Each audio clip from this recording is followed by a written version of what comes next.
आ रहे हैं कि 47 लोगों को पर एक्शन की बात कही गई। उसमें एनटीए के जो चेयरमैन थे, प्रमुख थे प्रदीप जोशी, उनका इस्तीफा क्यों नहीं लिया गया, उनके ऊपर एक्शन आखिर क्यों नहीं लिया गया। दिग्विजय सिंह के मुताबिक 2 लोगों का इस्तीफा लेना चाहिए था, प्रदीप जोशी और धर्मेंद्र प्रधान का सबसे पहले इस्तीफा होना चाहिए था। आखिर एनटीए के चेयरमैन का इस्तीफा क्यों नहीं हुआ, दिग्विजय सिंह ये सवाल उठाते हुए। और बड़ी खबर यह कि सरकार और सीजेपी के नेताओं के बीच बैठक होने जा रही है। जेपी नड्डा के साथ जितेंद्र सिंह भी पहुंचे हुए हैं सीजेपी के नेताओं से मिलने के लिए। बता दें, जेपी नड्डा कॉन्स्टिट्यूशनल क्लब में सीजेपी के प्रतिनिधि भी मौजूद हैं। ये बड़ी खबर है। कॉन्स्टिट्यूशनल क्लब में सीजेपी के नेताओं और जेपी नड्डा और जितेंद्र सिंह के बीच बैठक होनी है। तीसरे दौर की ये वार्ता है और दूसरे दौर की वार्ता में भी कुछ बातों पर सहमति बनी थी। हालांकि सीजेपी की तरफ से ये कहा गया था कि धर्मेंद्र प्रधान के इस्तीफे से कम कुछ भी एक्सेप्ट नहीं है। और ये भी अब जो जानकारी मिल रही है, सीजेपी के नेता और स्वास्थ्य मंत्री जेपी नड्डा के अलावा जितेंद्र सिंह मिलने पहुंचे हैं सीजेपी के नेताओं से कॉन्स्टिट्यूशनल क्लब में इनकी बातचीत होनी है। थर्ड फेज की ये बातचीत है। और कुछ और भी मांगे थी सीजेपी की अपने इस प्रदर्शन के दौरान कि जिन छात्रों पर मुकदमे दर्ज किए गए हैं वो वापस लिए जाएं, और जो छात्राएं जिन्होंने नीट पेपर लीक होने की वजह से मौत को गले लगा लिया, आत्महत्या कर ली, उन परिवारों के लिए मदद की जाए।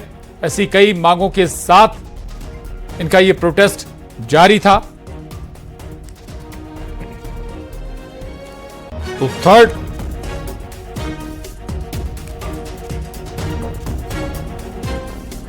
थर्ड फेज की बात होनी है और अब देखना होगा कि थर्ड फेज में क्या होता है, क्या चर्चा होती है। हालांकि उससे पहले ही धर्मेंद्र प्रधान ने अपना इस्तीफा भेज दिया है या दे दिया है। हमारे साथ शिल्पी अग्रवाल जी जुड़ी हुई हैं, प्रवक्ता कांग्रेस। शिल्पी जी, ठीक है, इस पर अपने सियासत अपने नजरिए से देखिएगी, ठीक बात है, लेकिन जो बड़ी मांग थी, सबसे बड़ी मांग थी इन प्रोटेस्टर्स की, वो मान ली गई है। कैसे देख रहे हैं आप? देखिए, धर्मेंद्र प्रधान का इस्तीफा ये बहुत ही स्पष्ट संदेश दे रहा है कि लोकतंत्र के अंदर जो सरकार है वो जनता चलाती है, और जब जब सरकार तानाशाह होती है तो जो आक्रोशित जनता है वो सड़कों पर निकल आती है और तानाशाह सरकारों को झुकना पड़ता है। और आज धर्मेंद्र प्रधान का इस्तीफा हमारे देश के लोकतंत्र की, हमारे देश के संविधान की बहुत बड़ी जीत है, क्योंकि प्रशांत जी, सरकारों की जो अकाउंटेबिलिटी है वो सुनिश्चित होनी चाहिए। ये पहली बार नहीं है जब हमारे देश में कोई इस्तीफा हुआ है। जब पूर्ववर्ती कांग्रेस की सरकारें भी रही हैं, तब जब भी कांग्रेस की सरकारों से चूक हुई है, बिना मांगे विपक्ष के हमने अपनी जवाबदेही को निर्धारित करते हुए इस्तीफे दिए हैं, ताकि हमारे देश का लोकतंत्र मजबूत रहना चाहिए और सरकारों की जवाबदेही सुनिश्चित होनी चाहिए। तो सभी युवाओं को, छात्रों को कांग्रेस बधाई प्रेषित करती है, उन सभी अभिभावकों को जो अपने बच्चों के साथ जंतर मंतर पे शांतिपूर्ण तरीके से प्रोटेस्ट कर रहे थे, और आज सरकार को उनके आगे घुटने टेकने पड़े और धर्मेंद्र प्रधान का इस्तीफा सुनिश्चित हो पाया। बिल्कुल, धर्मेंद्र प्रधान का इस्तीफा सुनिश्चित हो पाया, ये एक सबसे बड़ी मांग थी। लेकिन शिल्पी जी, इससे ज्यादा जरूरी, इस्तीफा हुआ बहुत अच्छी बात है, लेकिन इससे ज्यादा जरूरी उस सिस्टम को, मैकेनिज्म को दुरुस्त करने की दरकार है। क्योंकि जैसे जैसे टेक्नोलॉजी बढ़ी है, टेक्नोलॉजी का उपयोग बढ़ा है, उससे लीकेज की संभावनाएं बढ़ी हैं, इससे इनकार नहीं किया जा सकता। शिल्पी जी। बिल्कुल प्रशांत जी, हम आपकी बात के साथ बिल्कुल इत्तेफाक।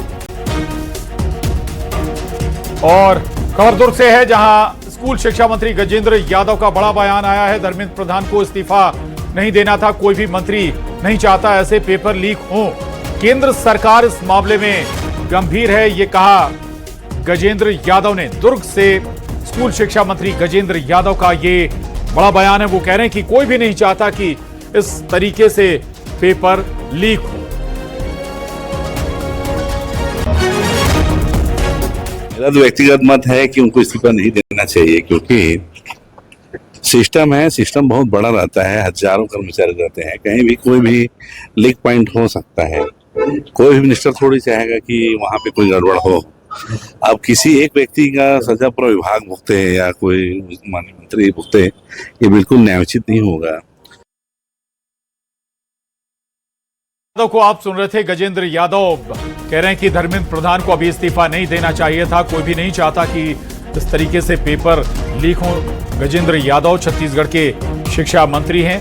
आपको ये भी बता दें, धर्मेंद्र प्रधान ने खुद अपने इस्तीफे की जानकारी सोशल मीडिया पर साझा की है। पिछले कई दिनों से लगातार दरअसल उनके इस्तीफे की डिमांड प्रदर्शनकारी कर रहे थे, सीजेपी से जुड़े लोग कर रहे थे और भारी संख्या में लोग वहां पर पहुंचे थे। इससे पहले टकराव भी हुआ था पुलिसकर्मियों और प्रदर्शनकारियों के बीच और फिर कई दौर की बातचीत चली, वार्ता चली। तीसरे दौर की वार्ता भी होने वाली है। हालांकि सीजेपी की तरफ से ये लगातार कहा गया था कि धर्मेंद्र प्रधान के इस्तीफे से कम कुछ भी नहीं, इस्तीफा हर हाल में चाहिए धर्मेंद्र प्रधान का।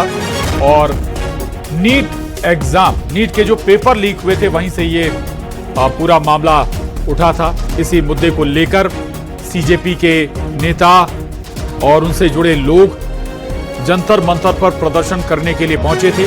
प्रदर्शन लगातार बढ़ता गया। देखिए, ये लोकतंत्र की जीत है। शिक्षा विभाग के संसदीय समिति का मैं अध्यक्ष रहा हूं पौने 2 साल। इतना घपला गड़बड़ है उसका कोई बयान मैं नहीं कर सकता।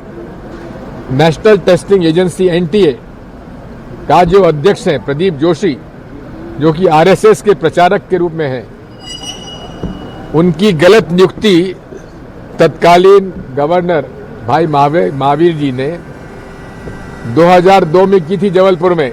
मैंने आपत्ति की थी, फिर हमारी सरकार गिर गई। फिर प्रदीप जोशी जी को Madhya Pradesh public service commission का अध्यक्ष बना दिया गया। वहां पर रहते हुए उन्होंने प्रोफेसर की नियुक्तियों में बड़ा घपला किया, जिसकी जांच शिवराज सिंह चौहान साहब ने कराई और घपले में दोषी पाए गए। लेकिन जिस अधिकारी ने जांच की थी उसका बेचारे का तबादला कर दिया गया। लेकिन उसके बाद हम लोगों का दबाव बढ़ा तो उनका इस्तीफा लेकर उन्हें छत्तीसगढ़ राज्य में पब्लिक सर्विस कमीशन का चेयरमैन बना दिया गया। वहां घपला किया तो वहां भी इस्तीफा दिया। वहां गए तो यूपीएससी का मेंबर बना दिया, वहां चेयरमैन बना दिया। वहां से रिटायर हुए तो अब एनटीए, नेशनल टेस्टिंग एजेंसी, जो कि नीट और जेई का एग्जाम कराती है, उसके अध्यक्ष के रूप में चले गए। और जब से वो गए तब से नीट का पर्चा उजागर होने लगा। मैं संसदीय समिति के अध्यक्ष के रूप में मैंने इनको मीटिंग के लिए बुलाया, बयान देने के लिए बुलाया। जब मैंने उनसे पूछा कि आपके रहते हुए ये कैसे हुआ, प्रदीप जोशी जी कहने लगा मेरे पास तो कोई अधिकार नहीं है अध्यक्ष महोदय। अब आप समझ लीजिए, सबसे पहले इस्तीफा तो एनटीए के चेयरमैन का होना चाहिए था, क्यों नहीं उसका इस्तीफा लिया गया। मोदी जी की आज का बयान है कि 48 लोग उन्होंने बर्खास्त कर दिए। सबसे पहले बर्खास्त तो आप करना था धर्मेंद्र प्रधान और एनटीए के चेयरमैन प्रदीप जोशी को, जिसको नहीं किया क्योंकि वो आरएसएस का प्रचारक है। क्या लगता है कांग्रेस